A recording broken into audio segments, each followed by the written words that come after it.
प्रेयसीला मारण्यासाठी आणले पिस्तूल, पोलिसांनी केली अटक।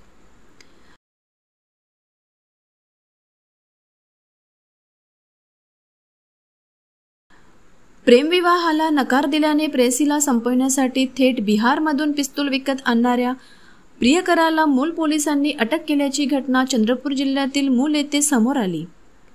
आरोपीकडून 2 जिवंत काडतुसे व एक देशी बनावटीची पिस्तूलसह 1,13,000चा मुद्देमाल जप्त केला।